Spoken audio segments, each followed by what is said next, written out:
প্রিয় বন্ধু, আপনারা সবাই কেমন আছেন? চলে আসলাম আর একটা গোলক নিয়ে। এই মুহূর্তে দাঁড়িয়ে আছি, এটাকে বলে গ্যান্ডারি ঘাট।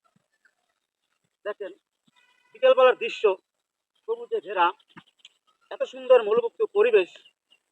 এটা শুধু দেশে আসলে কিন্তু আপনারা উপভোগ করতে পারবেন। দেশ ছাড়া এত সুন্দর মনোমুগ্ধ পরিবেশ শহরে কোথাও পাবেন না। আপনি দেশ গ্রামের পরিবেশ যদি উপভোগ করতে চান, বা হাওয়া বাতাস খাইতে চান, বা সুন্দর সুন্দর সবুজ গাছ এবং সুন্দর সুন্দর তরুলতা, এগুলো যদি আপনারা দেখতে চান, তাহলে জলদি করে দেশে আইয়া পারবেন। দেশে আইসা সুন্দরভাবে উপভোগ করতে পারবেন। এই যে দেখেন, এটা হচ্ছে গ্যান্ডারি। যে গ্যান্ডারি আমরা রস খাই গরম হলে, সেই গ্যান্ডারি খেতে কিন্তু আমি আপনাদেরকে নিয়ে এসেছি। দেখছেন, এই যে হপায় লাগাইছে, 2-3 মাস গেলেই কিন্তু এই গ্যান্ডারি খাত অনেক বড় হবে। দেখতে পাচ্ছেন তো? চলেন আপনাদেরকে আরো একটা দৃশ্য দেখাম। আসো। হাই বন্ধুরা, নিয়ে আসলাম সবুজ একটা ঘাস খেতে। এই ঘাসগুলো আমরা গবাদি পশুকে খাওয়াই। এই ঘাসগুলো গবাদি পশু বেশি বেশি করে খায়, বেশি বেশি করে দুধ দেয়।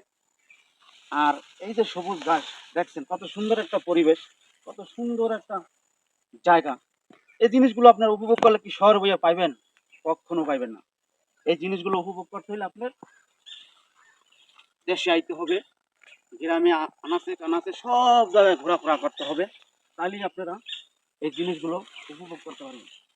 এখন মনে করেন আপনি বিকেল বেলার দৃশ্য, সূর্য তাপ খুব কম এবং পিরি পিরি বাতাস, খুব ভালো একটা মুভমেন্ট। মানে বিকেলবেলা একটা ঘোরার জন্য খুব একটা যে ইমেজটা, এই ইমেজটা খুব দারুণ। আপনারা দেশে আসলে বিকেলবেলা রাস্তা দিয়ে বা এরকমের নূতন ভেরি কাটছে, এসব জায়গায় দিয়ে হাঁটা চলা করলে হাওয়া বাতাস খাইতে খুব ভালো লাগবে, আর দেখতেও মজা লাগবে। খুব ভালো একটা জিনিস। চলেন আপনাদেরকে আরো একটা দৃশ্য আমি দেখাবো। বন্ধুরা, চলেন, ভুট্টা খাতে নিয়ে আইছি। এখন ভুট্টা খাত দেখাম। দেখছেন, আহ কত বড় ভুট্টা খাত হয়ে গেছে। এই যে দেখেন, ভুট্টার ফুল আইসে পড়ছে, ভুট্টা আইসে পড়ছে। এই যে ভুট্টা ফুল দেখছেন, কত সুন্দর ফুল, ফুল আইসে পড়ছে। আমি তো ভিতরে ঢুকি। এই যে দেখেন, দেখছেন কত বড় বড় একটা ভুট্টা। এই সিজনে আপনারা শহর থেকে দেশে আসবেন, এই রকমের ভুট্টা খাতে ঘুরবেন, ভুট্টার ছবি দেখাবেন, কি যে একটা আনন্দ, কি যে একটা সুখ, এটা কোথায় পাবেন? শিগগির শহর থেকে দেশে ঘোরার জন্য আইসা পড়েন।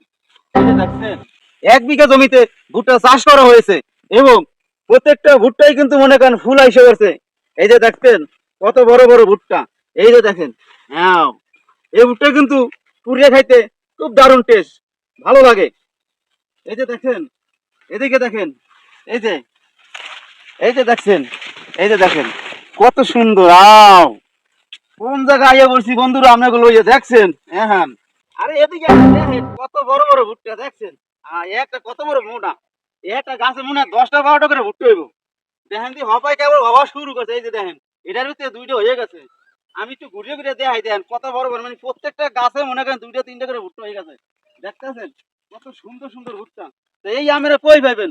শিগগির আমেরা দেশ উপভোগ করতে হেন, ঘোরার জন্য আসেন। এখন হচ্ছে ভুট্টার সিজন। যে দেখানে যাবেন, গ্রামে যে জেলায় যাবেন, যে ইউনিয়নে যাবেন, সব জায়গায় কিন্তু এখন ভুট্টা চাষ হইতেছে। দেখছেন, দেখার মতন একটা জায়গা। দেখেন, দেখার মতন একটা জায়গা। দেখেন, এই যে দেখেন, এদিকে প্রত্যেকটা গাছে মনে করেন ভরিয়া হয়েছে, মনে করেন ভরিয়া। ছোট্ট একটা আজকে ব্লগ ভিডিও করলাম, আপনাদেরকে গ্যান্ডারি ক্ষেত দেখাইলাম, বগালি পশুর ঘাসের ক্ষেত দেখাইলাম, বিদায় নিলাম মনে করেন ভুট্টা ক্ষেতের সামনে থেকে। তা আপনাদের কাছে আমার একটাই অনুরোধ, আজকের ব্লগ ভিডিওটা যে যেখান থেকে দেখেন, দেশ অথবা দেশের বাহিরে, ফেসবুক পেজ অথবা ইউটিউব থেকে দেখে থাকলে ভিডিওটা শেয়ার করে অন্যকে দেখার সুযোগ করে দেবেন। আর ফেসবুক পেজ থেকে দেখলে পেজটাকে ফলো করবেন, ইউটিউব থেকে দেখলে ইউটিউব চ্যানেলটা সাবস্ক্রাইব করবেন। আপনাদের সাথে আবার দেখা হবে নতুন কোনো ব্লগে বা নতুন কোনো ভিডিওতে। ততক্ষণ সবাই ভালো থাকবেন।